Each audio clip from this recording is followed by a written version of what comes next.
of the management and staff of Guardian Radio. Yeah, it's time to empower, educate, and encourage your women to motivate you through whatever you've been going through. Guardian We Radio. can talk about it. We ain't passing no judgment. So don't be ashamed. It's all the same. Stay in your lane. Your lane. It's whatever your real life looks like. Stay in your lane. Come out the dark and don't be ashamed. Your lane. Let's have a conversation on what we face every day. Tune into your lane talk show. It makes us feel good just to know we're not alone. No more will we feel isolated and cast aside. I want you to come out the dark. Just don't be afraid of your heart. So don't be ashamed. It's all the same. Stay in your lane. Your lane. It's whatever your real life looks like. Stay in your lane. Come out the dark and don't be ashamed. Your lane. Let's have a conversation on what we face every day. It's your Lane Talk Show with Coach Trish Hanna.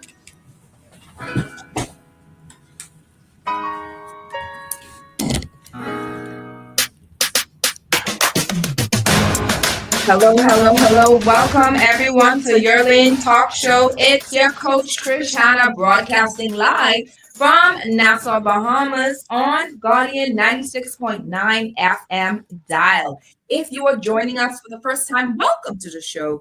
This is the show where we empower, encourage, and educate women of all ages. Of course, like I've always said every Sunday, this is not just a show for women, even though I say that because we have a lot of men that tune into the show, a lot of men that call into the show, and we will continue to welcome the men to call in and tune in as well.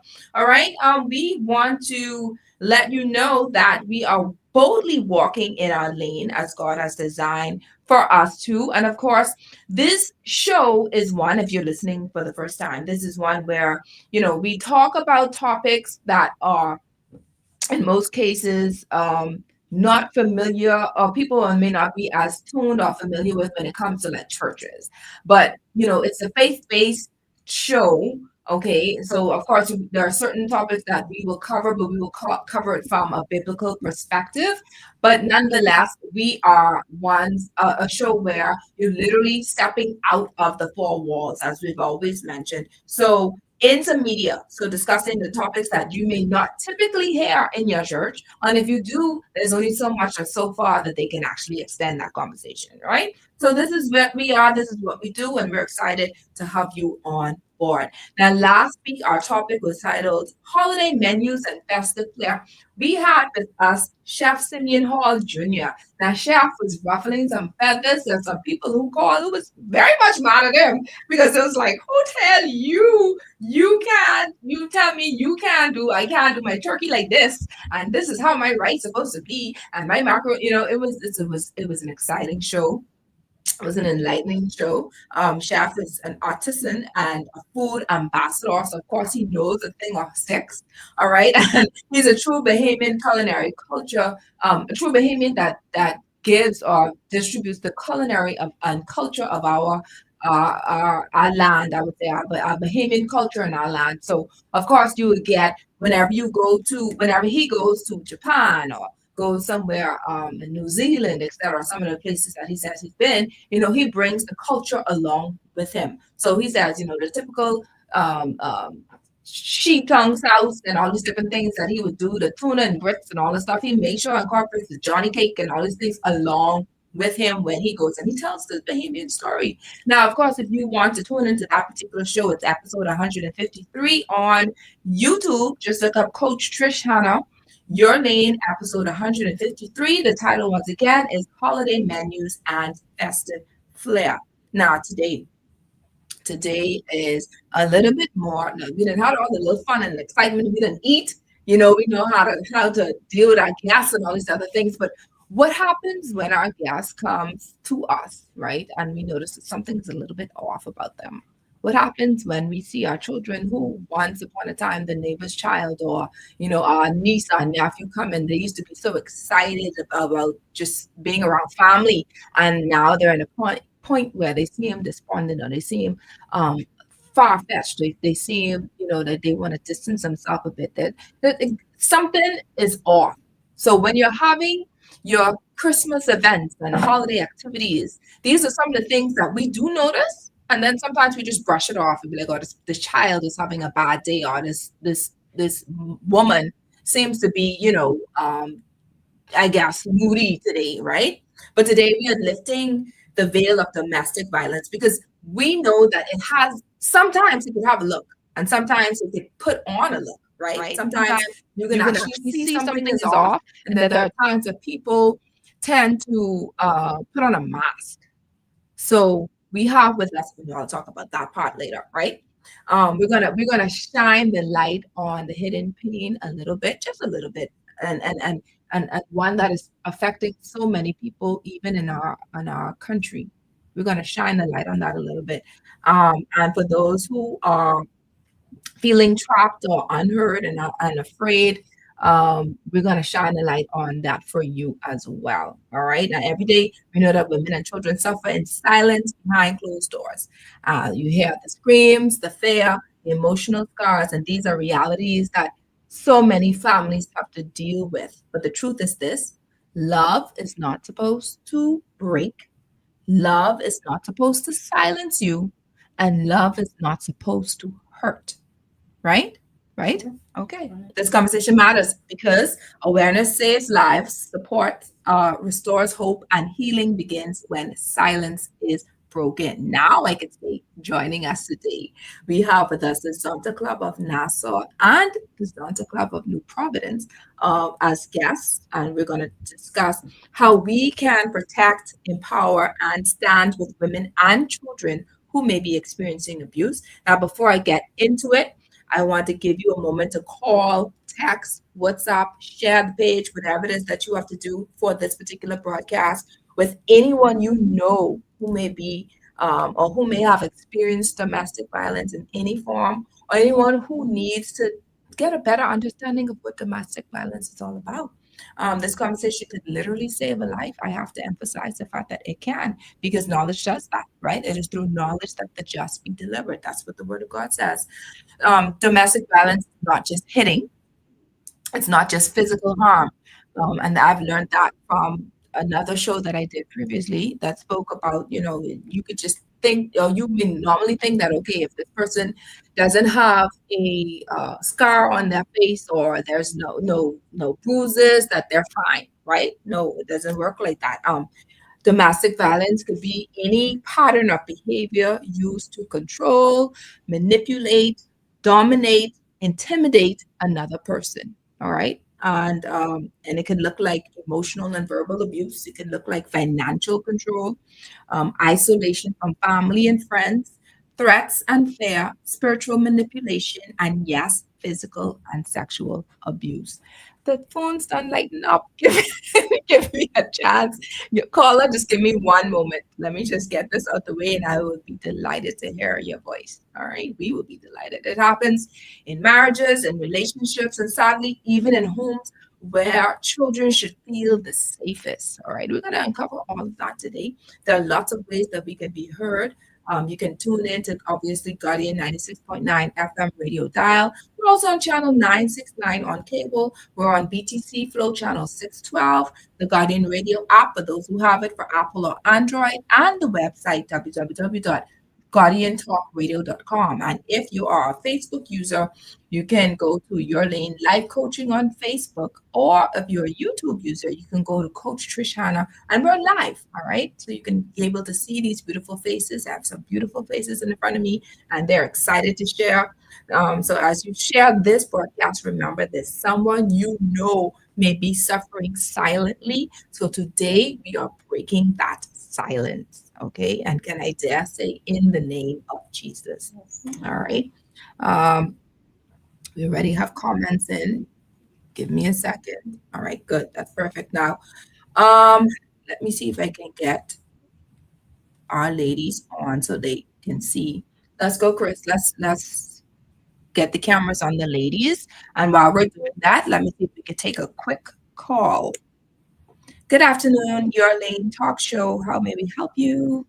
In the authority of Christ Jesus. Good, a godly day to all. Godly day. Now, what I want to find out, right? This this show in which you displaying, in which you establishing, right? Is it going to be a series of shows?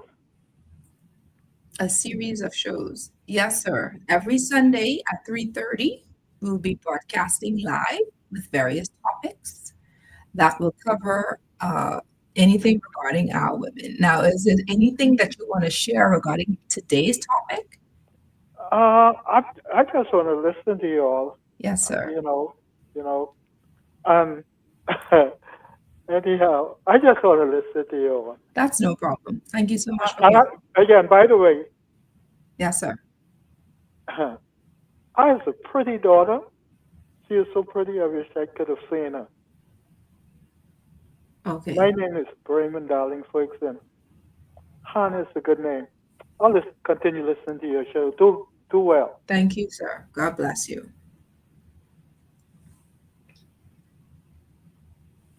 Thank you, Chris, for allowing us to receive that call.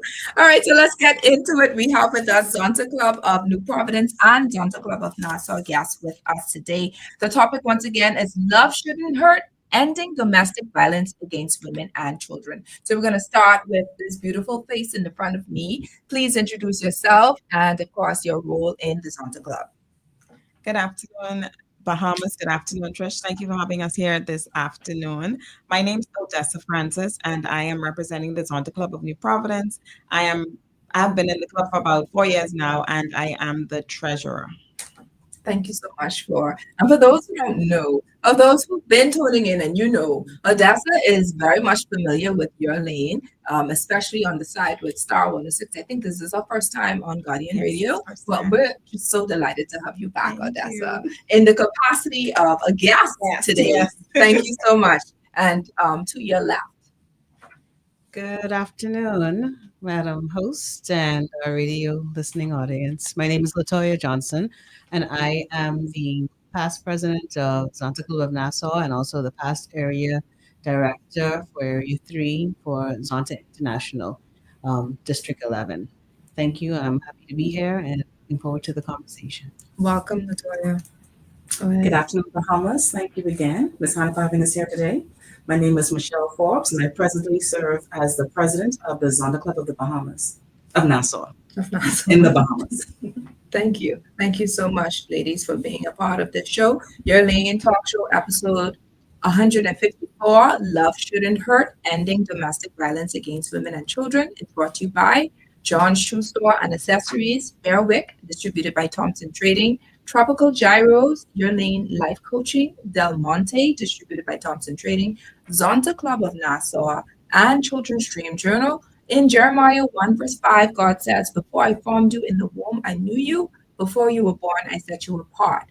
That same truth applies to your children. Before they ever entered this world, God already placed purpose and destiny inside of them. But purpose attracts warfare, and that's why the enemy often targets children early, even through their dreams. His goal is to plant fear, confusion, or shame to silence the very gifts God placed within them. The Children's Dream Journal helps you capture those dreams and guide your children's destiny with prayer and purpose. Available now at All Seasons Book and Gift Center, Palmdale Shopping Center, and you can also find it on Amazon. All right, so thank you so much to our sponsors. Now to the Zonta Club of Nassau and New Providence. My first question is, for those who may not be familiar with what Zonta Club is all about, what is your mission here in the Bahamas? Of course, we're going to ask Madam President to answer that question, please. The mission of Zonta is to advocate for the rights of women and girls, and we do this through service and through advocacy. We also seek to raise awareness to different things that affect women. Right now, we're focusing on 16 days of activism, and the focus is on gender-based violence. So right now, we're here to focus on 16 days of activism and shining a light on any violence against women and girls. Mhm. Now, like I stated before, there is Zonta Club of Nassau and Zonta Club of New Providence. Is there a difference? That we all want. You all That's why want. we're coming together as Zonta Clubs of the Bahamas to speak on the 16 days that Zonta says no to violence. So we're all one. Okay. So, what inspired Zonta to focus so strongly on ending violence against women and children? And how did this become a priority for the organization? Well, this came at an international level. Mhm. It started in 2012, and we saw the need to raise awareness to the public about violence against women and girls. And sometimes persons only look at the physical form of violence, as you mentioned earlier, but it's not just physical, it's also psychological or emotional, sexual or financial abuse. And so we look at educating the public, raising awareness, and distributing literature so persons can be more aware of the different types of violence or abuse and what to look out for, those signs, so we can be our brother's keeper. Okay. So I don't know if Adasa or Latoya want to answer this question. Madam President stated, look at, the red flags, etc. How can you tell, what are some early red flags that can be shown in relationships that women often overlook or perhaps normalize? Well, one of the things I think we can look at, and we have a program where we do healthy relationships in the schools. And one of the things we try to tell the young people, a part of, we teach them about healthy relationships and we teach them about things not to do. So some of the things we told them to look out for, sometimes you have a friend that seems to be isolated, or you seem to have a friend that has someone that forces them to be isolated. So you look at persons that look like they're just shunning attention. They look depressed all the time. Even in school, sometimes as teachers, we listen to what the children are saying. Those are also red flags. Sometimes you're having just a general conversation and they say something that's way out of their league as children. So those are the things you look for. And of course, you have co-workers on the job. You realize that they're also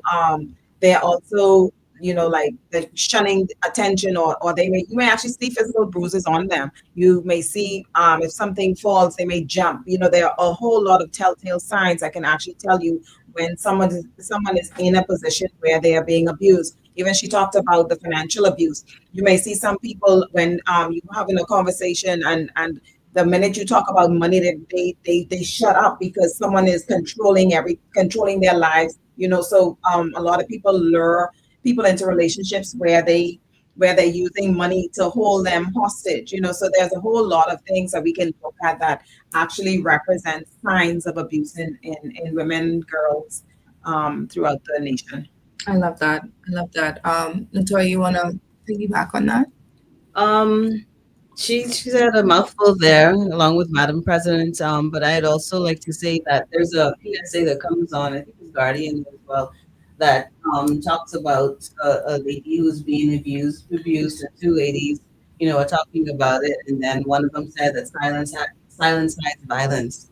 So that whole situation where things are going on in silence, and sometimes we have to be our sister's keeper, and we have to speak up for them, and we have to watch what's going on, and sometimes they can't talk for themselves.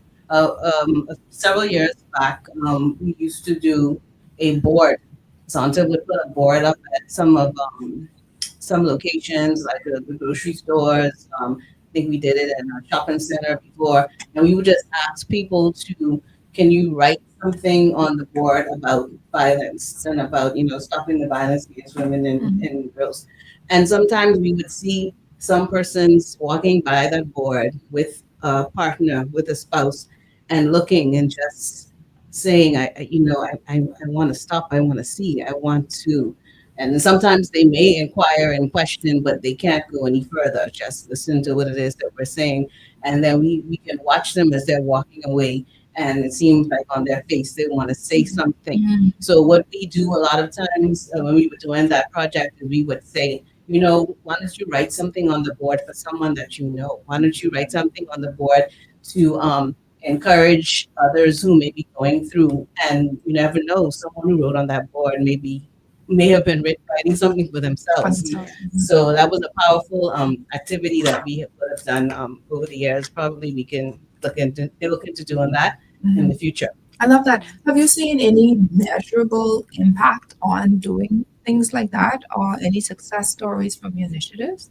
Yes, we would have during those same times, we would have persons who would have returned to us like the following years when we would be in the public because 16 days of activism, it comes and then it goes, and then we get into the Christmas holidays, and then life just keeps on moving on. But we have had persons who would have come back to us at other events and activities and said, I saw you all, you were out there, and I thank you all so much. Y'all don't understand what I was going through. I mean, some persons we would have to right on the spot get counseling and give them guidance and, give them the information for the crisis center and other agencies to help them out and support them. So yes, it was very powerful. And that's why I said that came to mind, the silence hides violence, because a lot of times people are sitting in silence and going through. And once they see that there's someone out there who cares and who actually is willing to advocate on their behalf, they get a bit more courage to come forward and speak up. That is beautiful. You want to say something? Just to add to what Past Air Director Latoya mentioned, when we share to the public various venues, whether it be forums or in person with various assemblies, sometimes your persons approach you afterwards asking for more information or for persons to go to other forums to mention and share their activities and information. So we find that we have even growth in membership because of advocating for rights of women and girls. Persons want to join, and actually spoke to someone who actually joined the club because Zonta was advocating for the rights of women and girls and speaking on their behalf, to have that voice. You're not alone. We had the support. And so we see the importance of sharing that literature with the contact numbers, such as the Crisis Center, the Domestic Violence Unit, and other numbers that can help. Because the person might not be able to talk, they may be able to get the literature in which they can share with someone who's being abused for themselves. And so we see the importance of always shining a light and giving the information to the public so they can know that they're not alone. Right. There's a voice out there. We will help you elevate your voice so that we can end violence against women and girls. I love that. But let's talk just briefly about perhaps some of the biggest challenges that Zonta may incur. Like, do you face challenges where advocating for women and children becomes an issue? Perhaps maybe from a male that's saying, hey, y'all should not be doing this, or maybe from lack of support from other financial institutions, et cetera. What seems to be your biggest challenge at the moment with advocating? I would say with anything would be funding. You can never have too much money, especially when it comes to raising awareness. Whether you have the forums, the literature, going on various programs to advise the public on what to look out for, those telltale signs. I would say more funding, but we are appreciative of persons who fund the campaign on an annual basis, and some persons who don't want to be disclosed. You have persons who would assist to get that message out there. But we also appreciate the partnership, though, with the government, who would assist us in getting our voices heard and give us a larger platform. But funding would be the biggest one. Okay, so now let's get into it. Now I know I got directives that we want to hone into the women and children specifically, because of course, we have violence with men as well. All right. But let's say we were to go, let's talk about the women, of course, at first. What are some things that you would want to share for those who are tuning in? Let's say specifically those who are presently in domestic violence in relationship at the moment, and they need some sort of help or advice on what to do. So let's get practical here. We know that these are some signs, as you have stated before, but what is my first sign of wanting, if I want to leave, what is the first thing that I need to do? Well, just thinking about it, at the end of the day, persons are going to have to reach out to somebody they trust. That's the bottom line, because I'm sure we've all seen situations where we as individuals would have tried to intervene in a relationship, or that where we've seen somebody actually in an abusive situation and they want help, but then we reach out and we try to help them in some form, and they reject that help. So I would say persons that are going through domestic violence, it's really important to understand that there's a village that's ready to assist you. There's a people out there that actually wants to help, that wants to pull you out of that situation. Nobody is supposed to live in that type of situation. So feel free to reach out to somebody you trust. If it's a pastor, if it's a family member, maybe a sister, there are people that you can reach out to. Find that confident person that you have inside your life. Find that safe place where you can actually go and reach out, because at the end of the day, as many people out there would love to help, we cannot help if we don't have the permission to help. And we don't want you to wait until it's the end of your life to for everyone to say, well, nobody saw her, nobody tried to help. But you'd be surprised to know how many people would have reached out and they would have been pushed back because the person just wasn't ready or they were afraid. But I would say step out of that place of fear and reach out to somebody so that there can be assistance. Latoya, you referenced the commercial on Guardian Talk. I was one of the talents, actually. Not me to be sitting up next to Cora or laying up next to not me. Let me tell you something. That is a serious thing, because we have in this, they say, child, I drinking my water and minding my business. I ain't into that, because next they try have me, you know what I mean, in the grave, and I know. So how can we talk to those who have seen something but don't want to say anything? So, How do we encourage them? So we can encourage them by advising that there are places and spaces that you can go and where you can be protected. The Crisis Center has a hotline that's open 24 hours, 3280922. You can call someone to let them know about your problems, any issues that you're going through. They'll step you through it, and if you need to come in and speak to the counselor, they'll set that up for you, and that is totally confidential.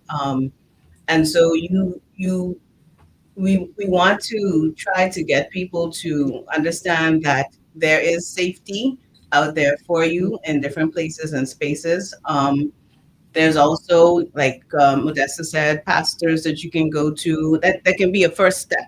So I mean, there are places where you can go to where you don't have to tell them all your business one time, but you can just say, or sometimes you can say, "Hey, I have a friend," or what if my friend is looking like this? So like in the Cora situation, Cora, y'all saw Cora having problems, but y'all was like, y'all ain't trying to get in Cora business. No, but you could tell someone that, I think things may be going on with Cora. Can you speak to her? If you know the church that Cora goes to, you can go by Cora's pastor and say, Pastor Smith, I don't like how things looking around the corner where we live at Cora. Can you, have a sit down or go take a visit, do a health and wellness check on Sister Cora, probably take her some groceries and, just go talk to her and see what's going on. Because I think when people really feel that you come to them from a place of caring and actual real concern and not just wanting to get in their business and,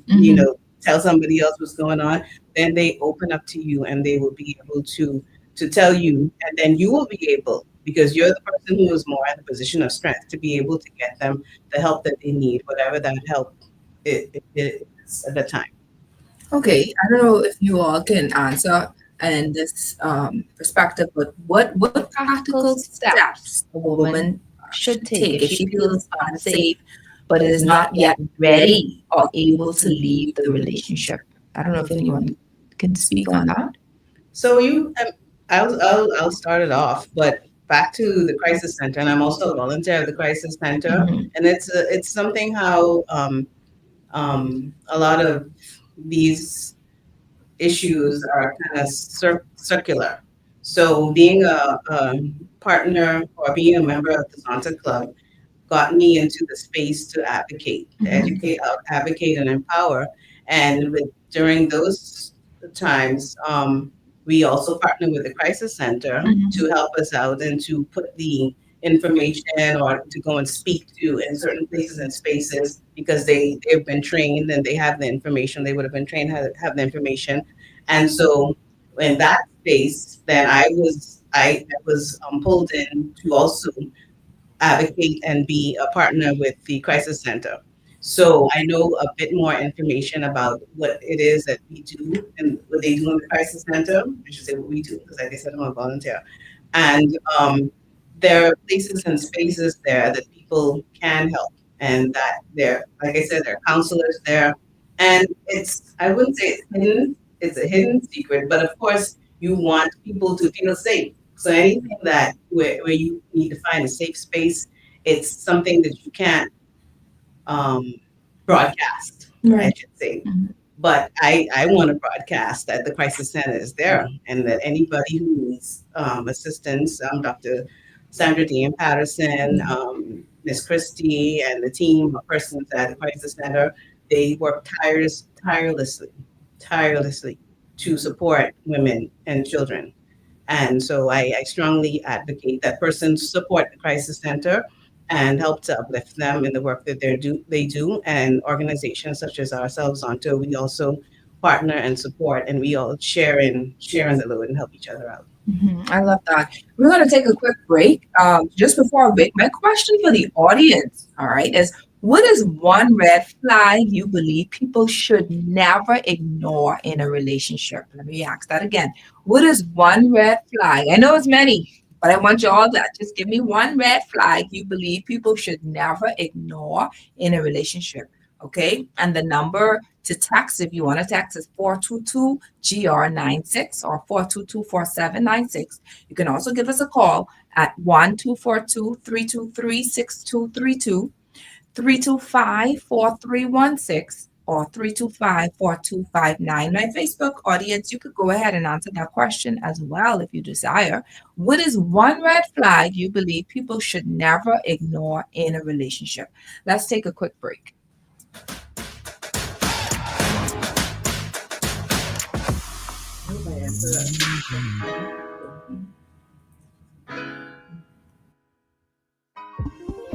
You need to turn up the volume. This message is for you. Where are you in your dream business? Have you published your book as yet? Do you feel fulfilled in life? Need help with time management? Or perhaps a breakthrough in your marriage? I believe we can help.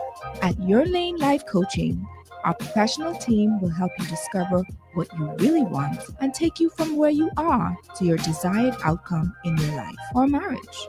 Fulfilling your goals is important to us. Call us today at 376-8689 or visit our website at www.yourlanelifecoaching.com. Your Lane Life Coaching, discovering pathways to progress.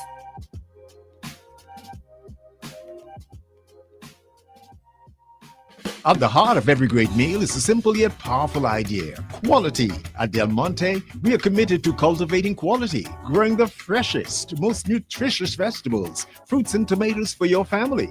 With non-GMO ingredients and BPA-free packaging, you can trust that every can is packed with goodness. So whether it's a quick snack or a hearty family dinner, Del Monte brings wholesome flavor to your table. Look for it in your favorite food store. Del Monte, fresh taste, smart choices. Distributed by Thompson Trading. Craving something bold, fresh, and unforgettable? Tropical Gyros is your flavor-packed escape. A Carib-Greek fusion born right here in Nassau.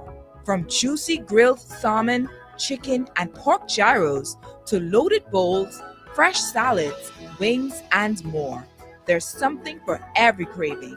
Find Tropical Gyros at any of their locations: JFK Plaza, Rosetta Street, Port Lucaya Freeport, or their franchise spots on Prince Charles Drive, Soldier Road West, Delaport, and Carmichael Road. Tropical Gyros, not just good food, it's an experience. This is Guardian Radio 96.9 FM. Fresh news, smart talk, all day.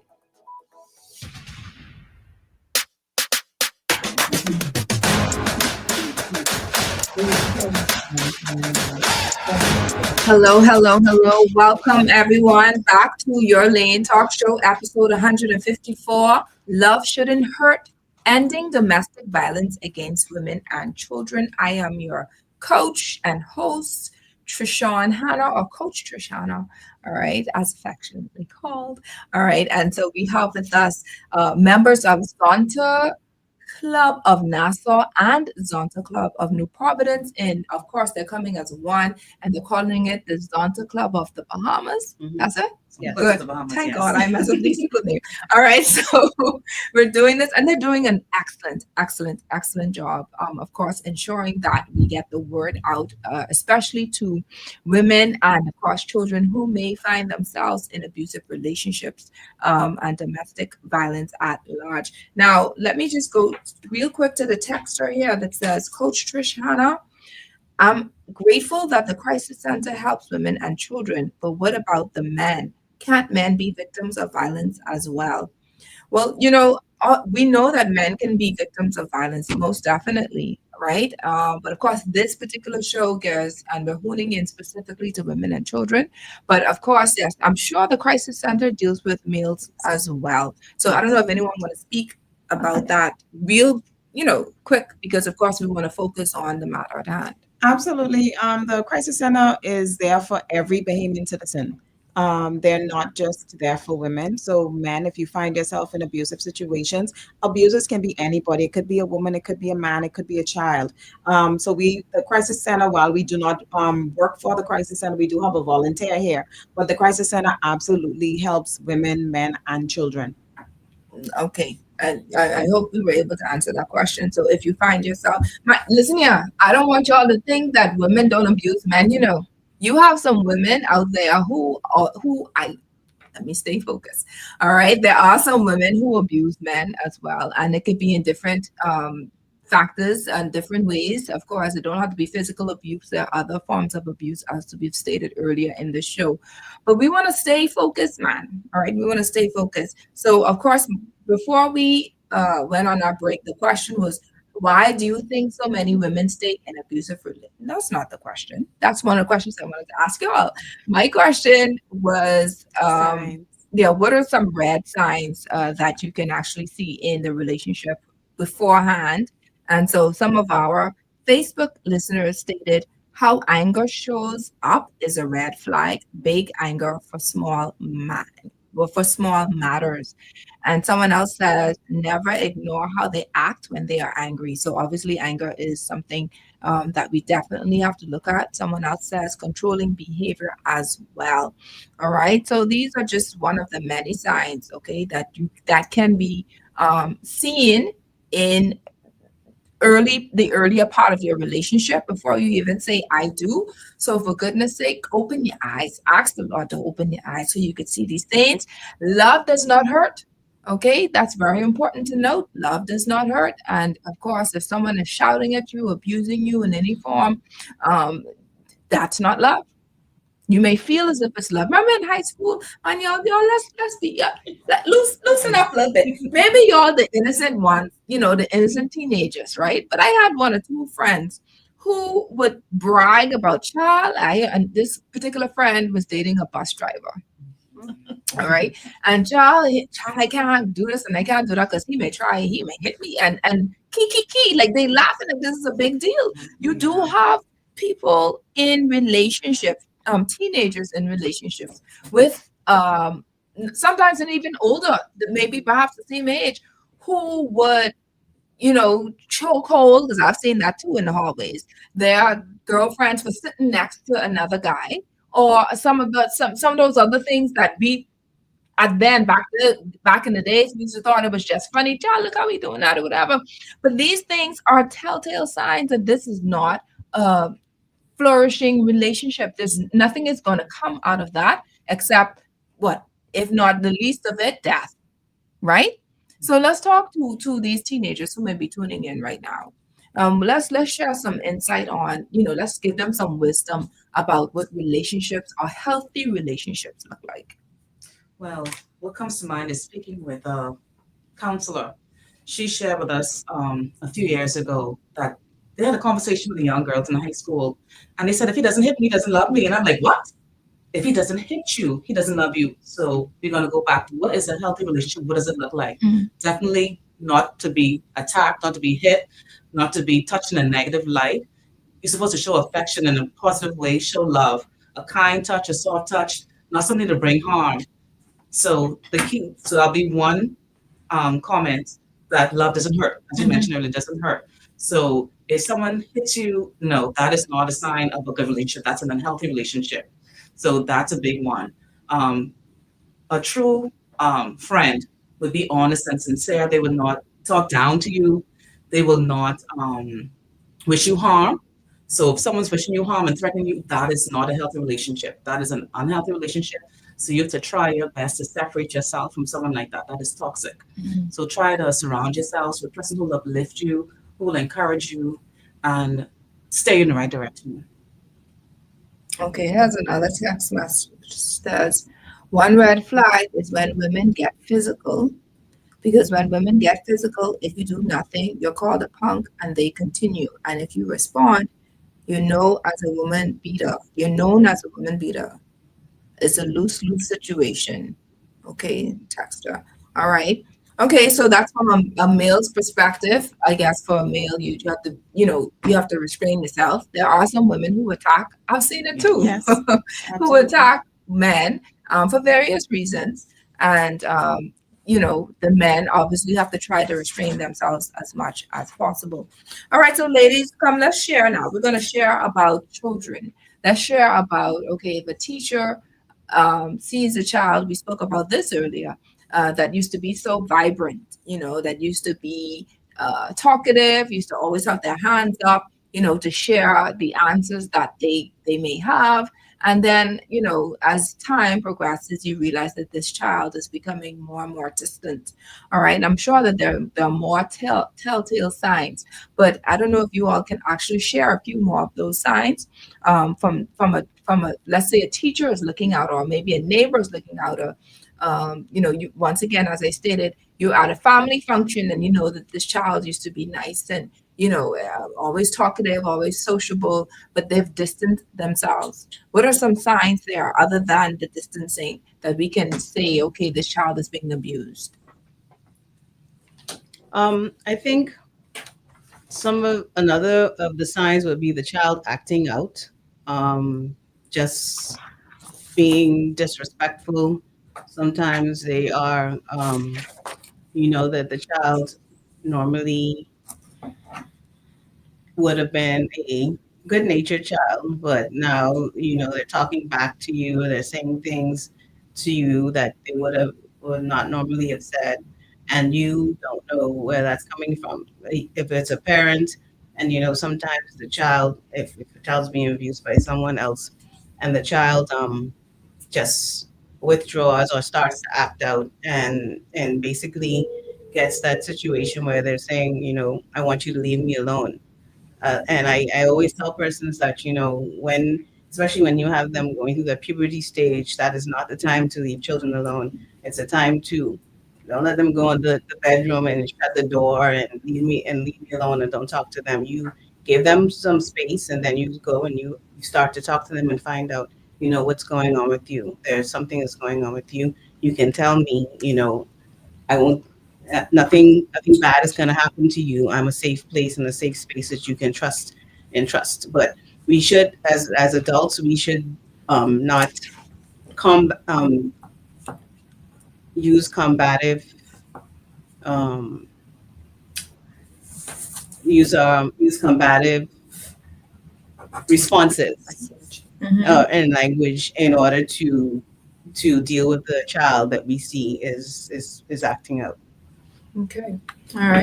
Another thing that I think is important to note as it relates to signs, if you see a child that's very jumpy, they see a male come inside the room and they seem to be jumpy or afraid and all of a sudden freezes. You also see that when you just lift your hand to do something and a child pitches because they're afraid that, oh, someone's about to hit me. So those are some of the things that are obvious telltale signs for when children are being abused, either verbally, sexually, or physically. Those are very important signs to pay attention to, especially as teachers and guardians of children, aunts, uncles, grandparents. All of us need to pay attention to those things because we're a society that works, that that counts on family members to take care of our children and all that sort of thing. But sometimes if you're to work all the time and then you realize that something has shifted about the reactions of your child, that is very important to pay attention to, because they could be in a situation where they're being abused by somebody, and it could be somebody close to them. Okay, so how can survivors of childhood abuse heal, and what support systems are most effective in helping them recover? I know for a fact we're going to have a therapist that's coming on board, so I guess that particular question I can ask them, right? But in the interim, I'm thinking now about the fact that not all abuse is physical, once again, when it comes to children. So there might be some things, like you said, the whole, pitching, the distancing of themselves or whatever have you. But I'm sure that there are some other things that let's look at abuse. What are some things that you know for a fact are a form of abuse for children, right? So let's share some of them. Now, you started to share with the bus driver. Mhm. So you look at those children who are vulnerable financially. You find a person tend to prey on those young people, young girls and boys, men, women, everyone. So they know, okay, you don't have any funds to pay for food lunch or to pay for your books or the upkeep. They'll exploit that particular vulnerability. And so if we know we have a friend or someone who's in need, they may not have lunch, they may need funds for transportation. Let's see if we can support them. Because sometimes we see persons are in need, like, oh, they'll be all right. We don't have to worry about them. But if we have a woman, girl, boy, man who in need, we should look out for each other. I find a lot of times we see persons in need, we're like, whatever, someone will take care of it. But if we fill in that void, we wouldn't have all those persons exploited and who taken advantage of financially or even verbally or sexually. It wouldn't get to that level if we stop it in its tracks. So like I said, we need to see. If we see something, say something. Open the door of conversation. Do you need any assistance? I'm here anytime. Don't force it. Once persons see you available to help, they will come to you. Once you have the door open. So that's the key right there, which you raised, financial abuse. So are there any other forms of abuse of children that because you have so many, even neglect, right? Yeah, absolutely. I feel So like let's cover that because that's come on. Half of the times that we honestly abuse in a way, I think a friend of mine, she and I were talking about this. I believe that most of our parents would have been locked all the way up all the way. if what they would have done to us back then would have been a big highlight to say, okay, this is the form of abuse, this is not right, this is not called discipline. So let's differentiate, if y'all can help me with this. What is the difference between abuse and discipline? Anyone can answer that? I think it's a thin line, especially in today's time. Our I think culture. one of the ways I think we can look at it just from the layperson perspective is the way you're carrying it out. What is your state of mind that you're in when you're actually disciplining a child? Because a lot of people they go through a whole lot throughout the day. They have bad days, everything is going wrong, and then they come home and then they take it out on the children. That form of anger towards life, and then you're trying to discipline your children in that same moment. That is a big red flag. That is a big reason why, or a big situation as to how a lot of children end up being abused physically, because their parents, when they're disciplining them, parents, guardians, whomever is disciplining them, they're disciplining them from a place of anger rather than a place of, okay, I'm going to discipline you today because you did this wrong, but I'm going to tell you that, okay, I may spank you, and it may be a very gentle spank, but this is the lesson, and this is why I'm spanking you. This is why this is wrong. So when you discipline someone from a place of love versus a place of your life anger, that's where abuse comes in. That was juicy. Latoya, you want to piggyback on that one? Odessa, she wrapped it up at the end about the love doesn't hurt. And that's what I always bring it back to. We use that line all the time and said love doesn't hurt. And that's in any form or fashion and in any relationship. It should not be anything hurtful. When you are disciplining a child, you're doing it for their benefit. And I remember we all laughed at this when we were growing up, and the parents used to say, it's gonna hurt me more than it Hurts hurts you. Yes. Yeah, right. Yeah, right. And the child would be like, yes. Yeah, well, then you wouldn't do this to me if it was going to hurt you more. But as you get older and you become a parent, you understand what that really means because, of course, you do not want to inflict any type of harm on that beautiful child that you brought into this world and you're trying to raise and you're trying to give it everything that it needs and nurture and comfort it. And but then there is a time when you realize that, I need to do something to get a correction out of this child. I need to try and assist this child and get a corrective behavior for their benefit. Because at the end of the day, I don't want them to have to suffer because I didn't intervene. So that is, I think, the difference.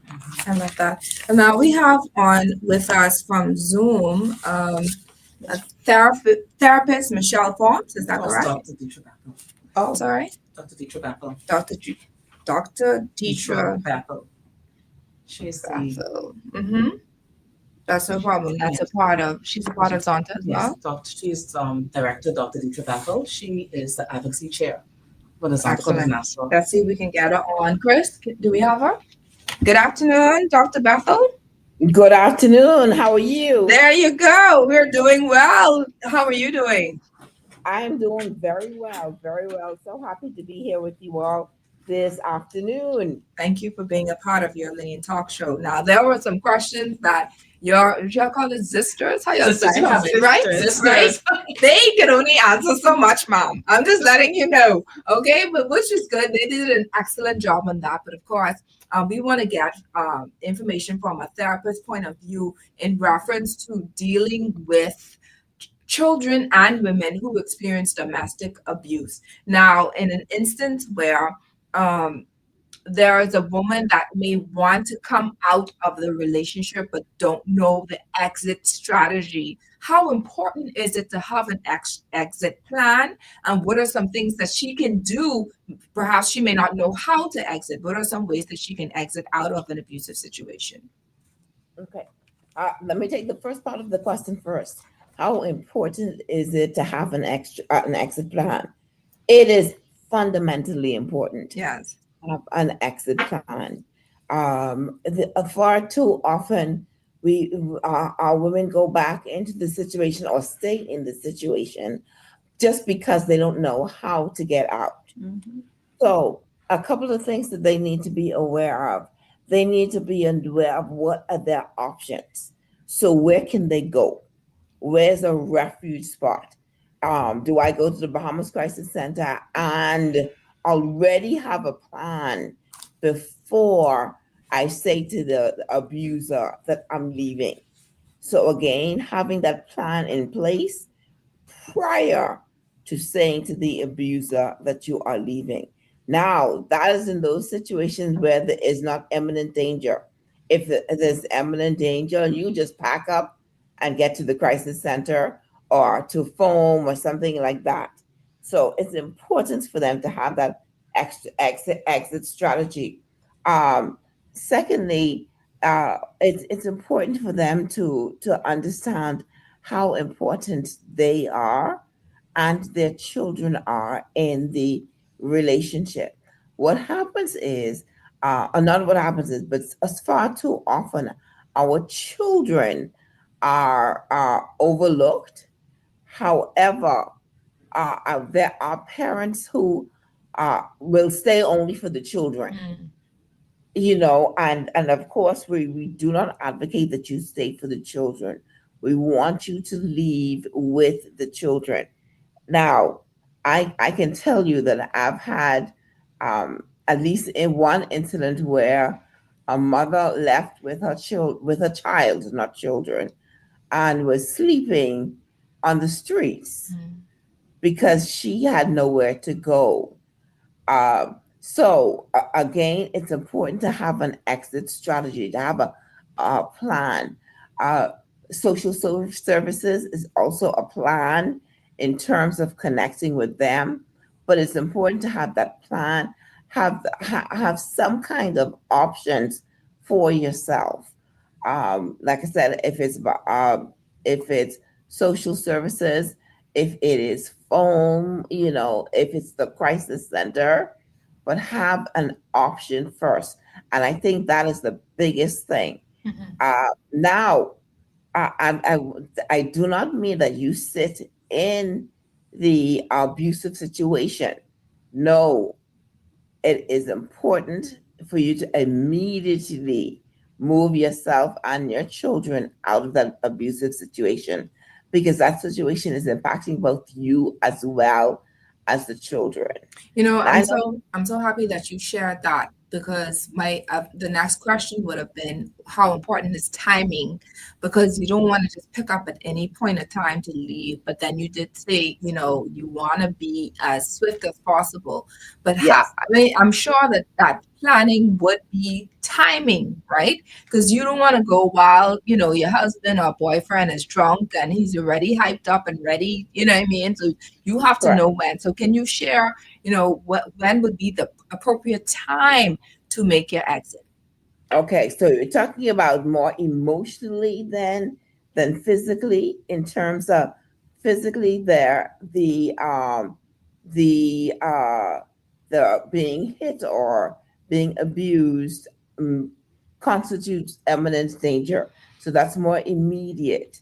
Now, if you do not feel as if you are in immediate danger, and having creating a plan is important. What you can do, the first thing you want to do is, your mate, be it male or female, you know who they are. So you want to wait until they are in a good mood, because you know them, for you to make your exit strategy. But my thing is, regardless to whether or not the person is in a good mood, it really depends on you and how you um, manage the process of moving out. I don't think that we should really focus on the abuser, but focus on the person who's being abused. And when is that person ready? What do we need to do to get that person ready in order to move? And actually, that's a very difficult process to get the person ready to move, because they understand the hurt, they feel the pain, but also they feel the safety, or what they consider safety. So regardless of what that person, the mood that person is in, regardless, it is you have to have your own personal plan. Does it make sense? Did I answer your question? Yes, ma'am. It sure did not. I'm led to just start just you guys are stating the numbers, ladies, stating the numbers at this moment. Is this a 24-hour hotline available for those who may be in an abusive situation? The crisis center. Can you share that number real quick, please? So I don't have it. I have the number. It's The numbers are- 328-0922. Mhm. That's 328-0922. That's the crisis center 24-hour hotline. Right, 328-0922. Okay, that I'm sorry, Dr. Bethel, that question was for the ladies because I think they had it on hand. But here's my other question to you, because there's a texter that says, now before you came on, we were talking about child abuse. Okay. Right. So because we had you on, we wanted to share a little bit about, with women. But let's get back, because there's a texter that says, if the correction leaves a mark on the child, then that's the line. That's not a thin line. What my question to our ladies here, our guests, was the difference between abuse and discipline. So that's the texter that actually answered that question. I don't know if you want to feel free to answer that question as well. What is the difference between abuse and discipline? So abuse, it entails excessive force. Discipline. So if you are disciplining your child in anger, that is probably abusive. So if it's extreme, not even extreme, but if it is if it's beating that child in anger, you're probably gonna cross the line. to abusive. Now, if it is this is not making a proponent of physical disciplining, but I'm just saying, if it is the case that you are very controlled, that you know what you're doing, that you don't lose it, for lack of a better term, when you're punishing your child, then it's more likely that it is discipline. But if you lose it, like many parents do, especially Bahamian parents, if you lose it, then and beating your child in anger, that is probably abuse. Make sense? Yes, ma'am. It sure does make sense, right? All right. So let's talk about children who witness abuse from their parents. They see what their father may be doing to their mother. Like, what are some of the long-term effects that can happen if if they get to see what's going on in the household? How does that impact them, in the future? Right. Well, I will tell you that there's no cookie cutter model to say what will happen, but I will tell you abuse is cyclical, meaning that it goes in cycles. And typically, abused children become abusive parents. That especially if you are not treated, particularly with mental health treatment, the abuse is typically cyclical. So, yes, my daddy did it, and it ain't bother nobody, so I'm going to do it. And that is how that cycle remains. Now, we do have persons who break the cycle, and oftentimes they've gone through treatment. So that helps them to not perpetuate the cycle and break that cycle. But that's typically what happens. Abusive, cyclical. If I'm abused and not dealt with the emotional impact of it, why did this happen? How can I not do this? Are there signs or symptoms of me doing it? And you'll see it in the as the kids start to grow up, because you will see children or young teenagers, as they start to date, they start to be aggressive with their partners. No, you can't go this way. You have to stay with me, that kind of thing. And then it can escalate to actually hitting. So I will say to this, hurting people hurt. And typically, if you do not have treatment after witnessing abusive relationships, you tend to become abusive as well.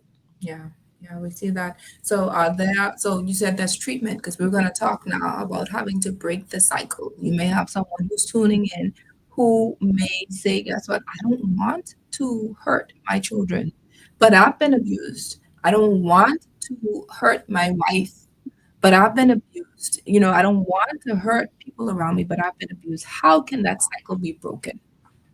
So, well, I'm a therapist, so the first thing I'm going to say is treatment. I think it's important for you to go into treatment.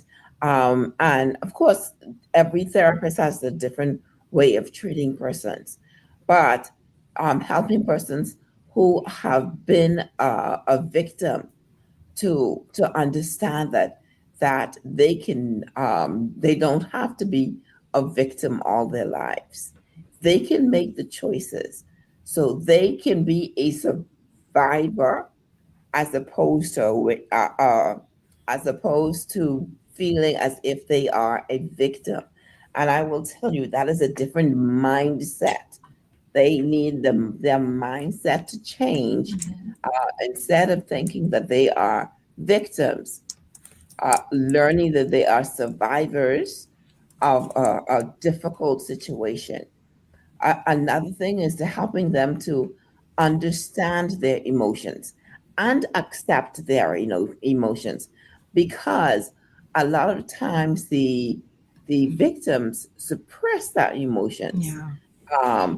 We know, so we'll say to them, no, no, we need you to understand your emotions so that you can accept those emotions as if they are real, and they are absolutely real. Mm-hmm. So when you think about situations where the victim, and I'm putting it in quotes, um, feels angry, but they don't want to feel angry. No, we allow them to feel angry. We give them a safe space in which to feel angry. That's one of the things that we would do. So we would also help them to identify what are triggers in their lives. Mm-hmm. What are some of the things that makes you feel hurt or upset or angry, based on your history with an abusive person.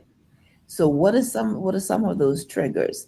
And when we recognize those triggers, then we work to address whatever it is that triggered us.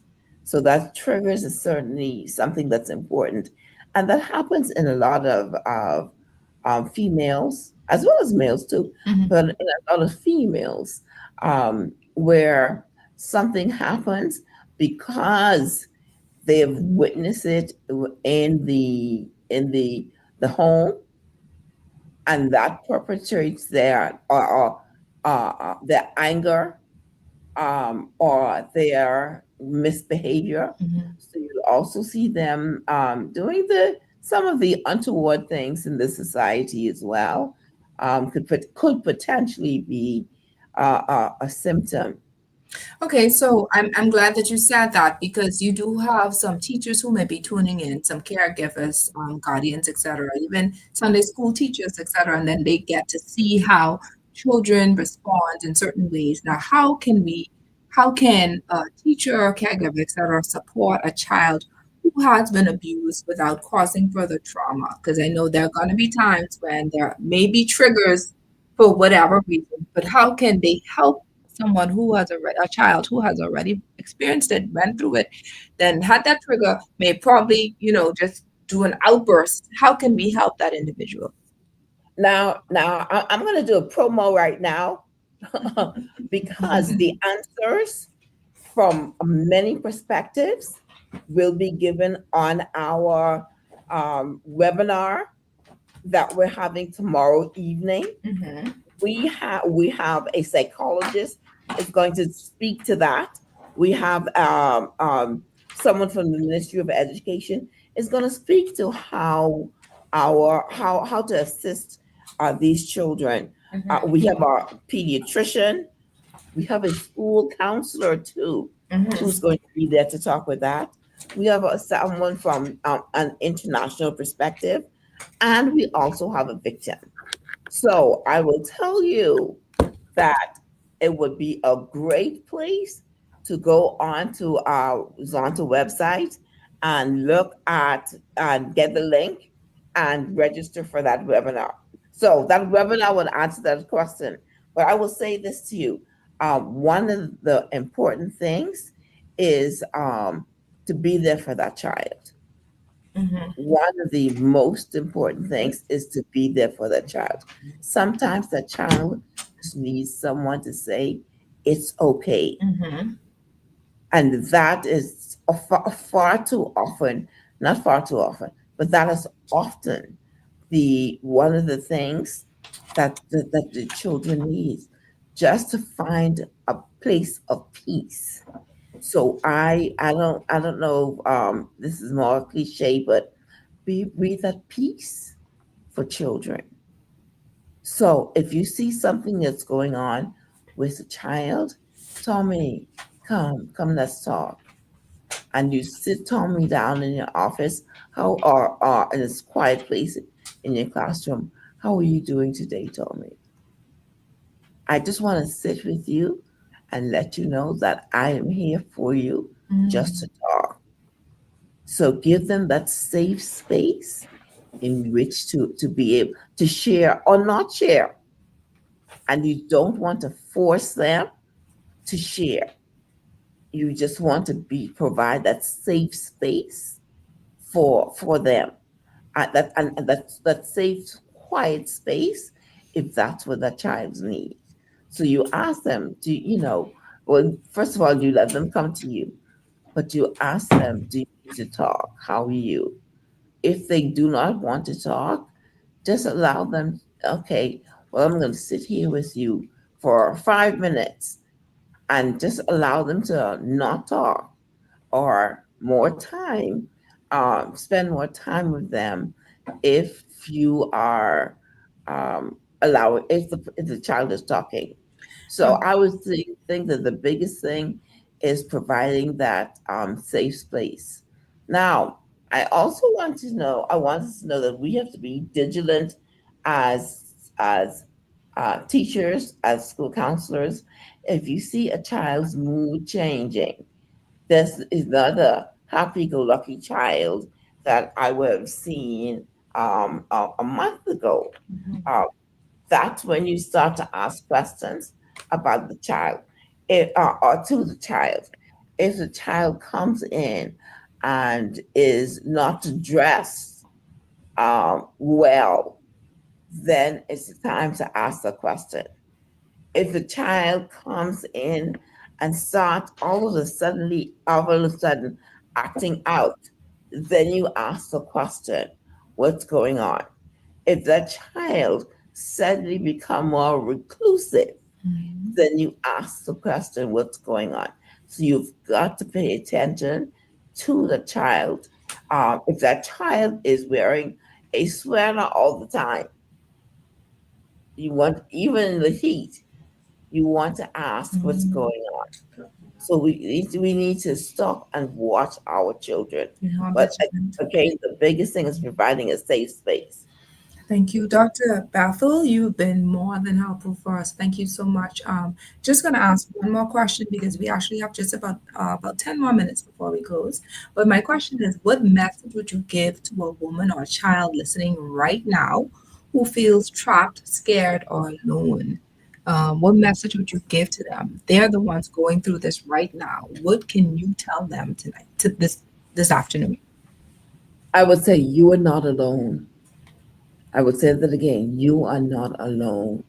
We have places like Bahamas Crisis Center, social services, phone, who will assist you. You are not alone. And you do not have to stay in a situation where you are being abused. You matter. You matter. Okay, I know there's more than one thing. But No, that's fine. That's fine. Someone says an offer a listening ear. That's correct. Absolutely. Absolutely. Absolutely. Dr. Bethel, thank you so much for your insight. We're going to take a quick break. And when we come back on, we're going to share a couple more minutes just talking, as Dr. Bethel says, some little promos, because I found your flyer for Zonta about the webinar that she was referring to that I would love to share on social media. So I'll do that right after these messages, and any other events that may be taking place with Zonta. We're going to give them an opportunity to share that. Okay. So for those who are tuning in, listen, I hope you have been taking notes. I'm sure you know someone who may know someone who've been in some type of domestic violence or abuse that you would want to share this information with. So go ahead.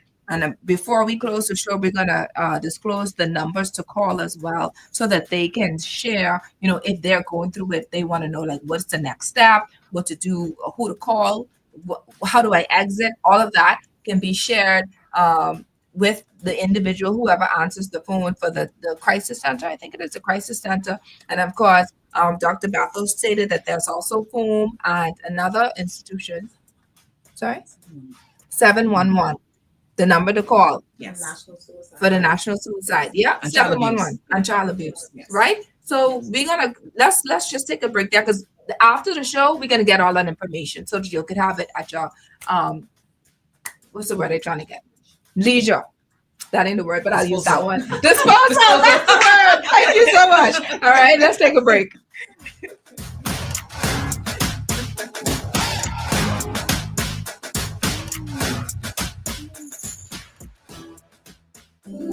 This holiday season, let Airwick fill your home with the mist of happiness. Enjoy limited edition scents like apple cinnamon medley, glistening snow and frosted mint, sweet vanilla and shea butter, all infused with natural oils to bring warmth and cheer. Find Airwick's essential mist diffusers and scented oil warmers at Kelly's, Lowe's Pharmacy, Paradise Premium Foods, and Family Island locations. Airwick, activate your holiday essence.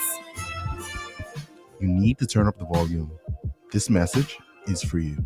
Where are you in your dream business? Have you published your book as yet? Do you feel fulfilled in life? Need help with time management? Or perhaps a breakthrough in your marriage? I believe we can help. At Your Lane Life Coaching, our professional team will help you discover what you really want and take you from where you are to your desired outcome in your life or marriage. Fulfilling your goals is important to us. Call us today at 376-8689 or visit our website at www.yourlanelifecoaching.com. Your Lane Life Coaching, discovering pathways to progress.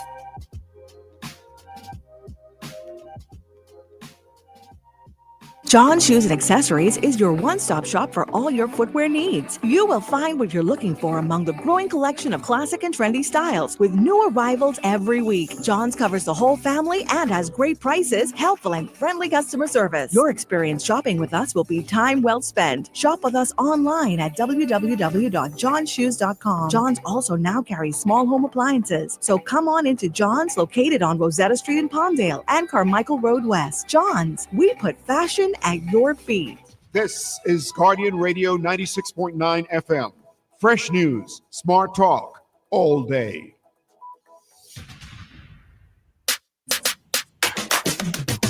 Hey, everyone. Thank you for coming and tuning and staying with us on Your Lane Talk Show with Coach Trish Hanna. As we are wrapping up the close, we are giving our Zonta Club members an opportunity to share everything that's taken place between now and the end of the year. I want to share a flyer real quick that I received. This is the 16 Days of Activism Against Gender-Based Violence, Say No to Violence webinar that is taking place on Tuesday, November 25th. Of course, the registration, you'll be able to go on their website so that you can get the link for that. But of course, I'm going to allow Madam President to continue on with whatever promos, according to Dr. Bethel, that may be taking place with Zonta.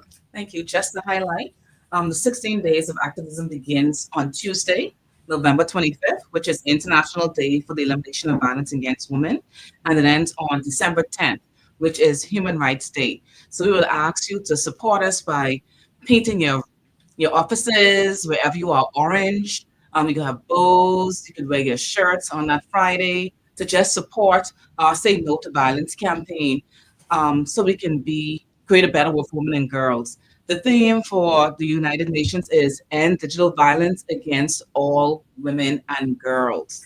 Also, the Zonta Club of Nassau, we are putting a light on our children.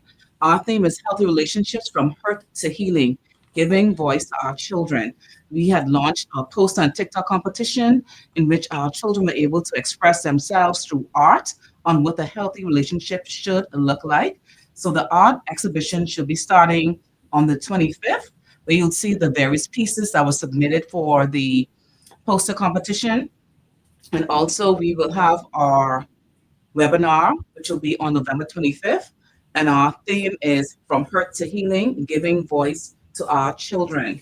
And on November 30th, we'll be tying ribbons in the Montague Foreshore area to raise awareness. And we'll have a No to Violence sign so that you can remember, hey, let's say no to violence. Let's share the conversation on how to have healthy relationships and make a difference and help others in the community who might be hurting and who might be experiencing abusive relationships. We will be sharing literature as well during the Best of the Best, who's also partnering with us. So on December 6th, we will be sharing literature at the Best of the Best right there on the Montague Foreshore.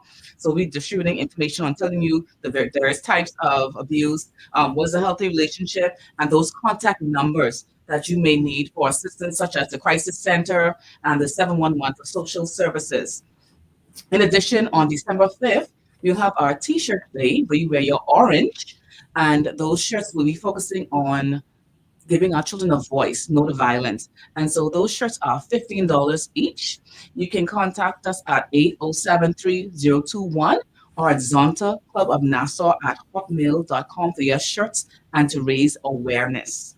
Thank you. Thank you. Guess what? Something is happening tonight as well. I have the flyer for those who are on social media be able to see that. Talk to us about it. Who's going to share that?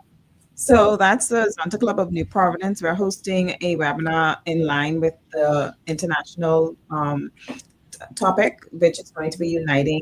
We're going to unite to end digital violence against women and girls. Our very own Dr. Denotra Archer Cartwright is going to be heading the Zoom session, the panel discussion, and we're going to have professionals in the field speaking to us in that panel discussion. We're going to have someone from the Cyber Crimes Unit, Officer Fernanda. We're going to have Dr. Sean Knowles. He's a psychiatrist or psychologist. Sorry.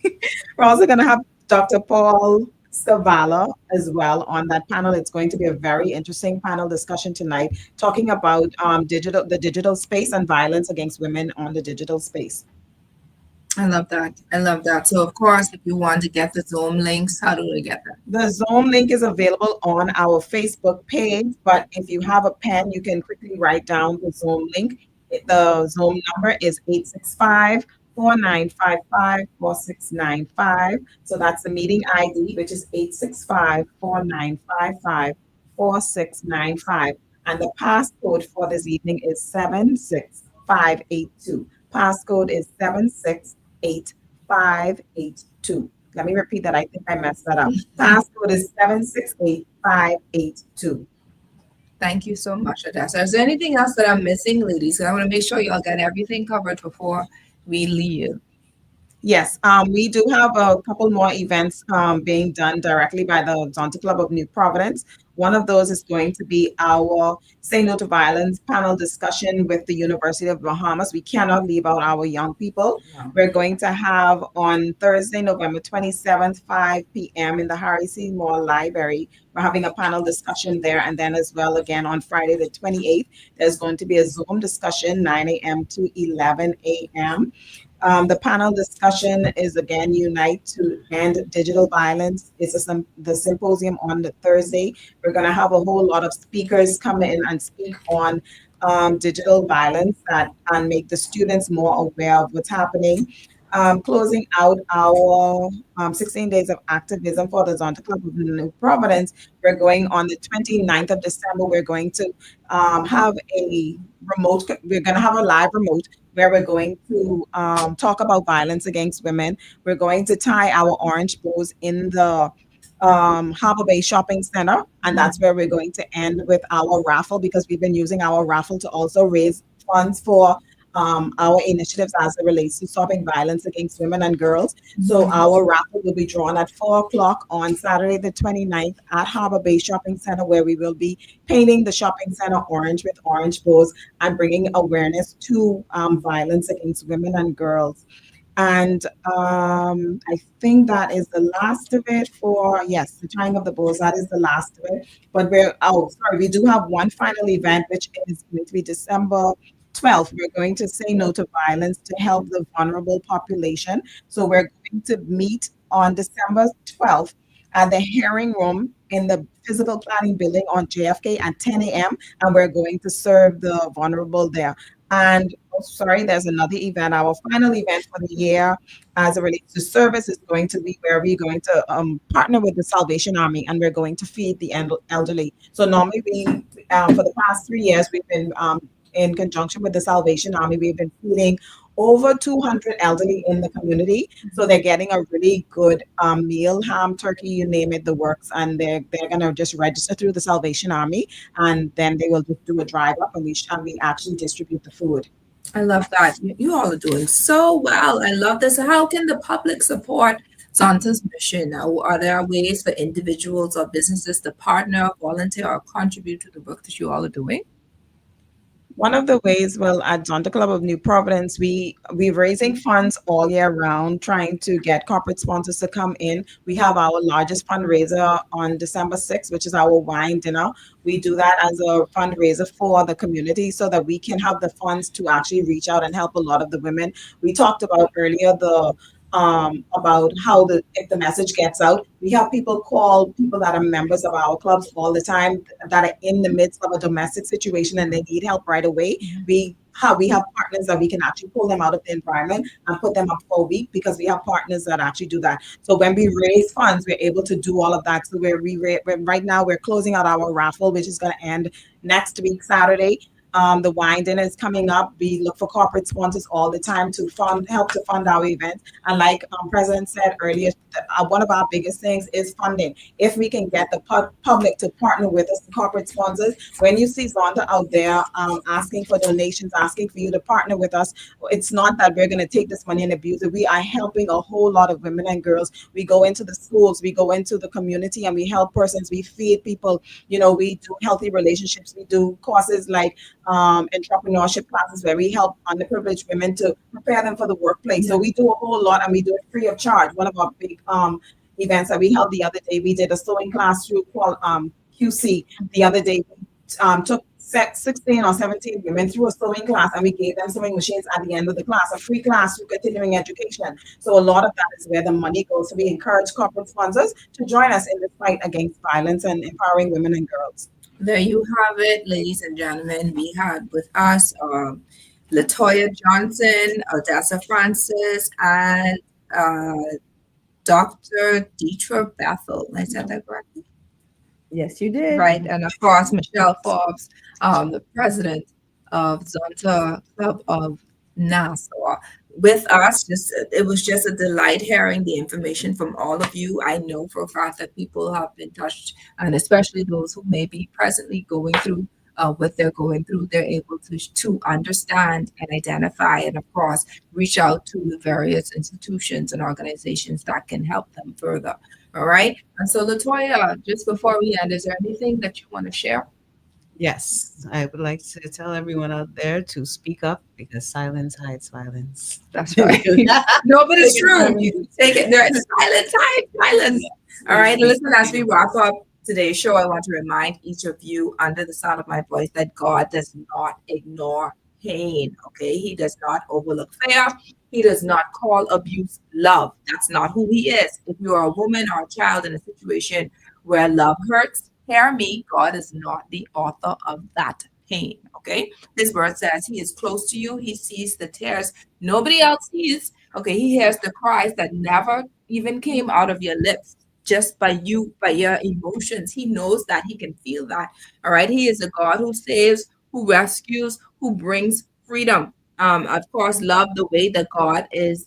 God wants us to love the way that he designed for us to love, especially we can find that in 1 Corinthians chapter 13, that love is patient, love is kind, love does not envy, love does not parade itself, it is not puffed up, does not behave rudely, does not seek its own, and is not provoked, okay? It thinks no evil, does not rejoice in iniquity, but rejoices in the truth. It bears all things, believes all things, hopes all things, and endures all things. Love is safe, y'all. Love is protected. It does not control, okay? It does not threaten. It does not destroy. So today, let this be a reminder. You are worthy of love, and love does not hurt. You are worthy of peace. You are worthy of safety. There is hope for you. All things are possible because Christ dwells with you, and because you are alive, there's hope and better days are coming. All right. I just wanted to share that for someone out there who needs to hear it. God is with you, and he will never leave you, nor will he forsake you. Now, my final thing is, of course, I want to make sure those numbers are being stated one more time before I end the show, please. The number for the 24-hour hotline for the Crisis Center is 328-0922. Again, the number for the Crisis Center hotline is 328-0922. And the number for the Child Abuse hotline, the suicide hotline for social services is 711. Again, 711. Thank you. Your Lane Talk Show, episode 154, Love Shouldn't Hurt, Ending Domestic Violence Against Women and Children, is brought to you by Your Lane Life Coaching, John Shoe Store and Accessories, Airwick, distributed by Thompson Trading, Tropical Gyros, Del Monte, distributed by Thompson Trading, Zonta Club of Nassau, Children's Dream Journal. Okay, if you're a new listener, thank you so much for tuning into your new talk show. And of course, for those who are continuously supporting us, we want to thank you. We salute you. Thank you for those texters. Thank you for the caller. Thank you for those who have been tuning in via social media. All right, I pray that you were all encouraged, empowered, and educated today. I'm Coach Trish Hanna, for those who don't know, because we did have a call about that last week. All right, I'm Coach Trish Hanna. This is your Lane Talk Show. We air from 3:30 to 5 o'clock. It has been a pleasure serving you along with Zonta Club of Nassau and New Providence today. And until next time, I want you to walk in your lane and stay there. Stay in your lane. And until then, have a happy, happy, happy Sunday. God bless you.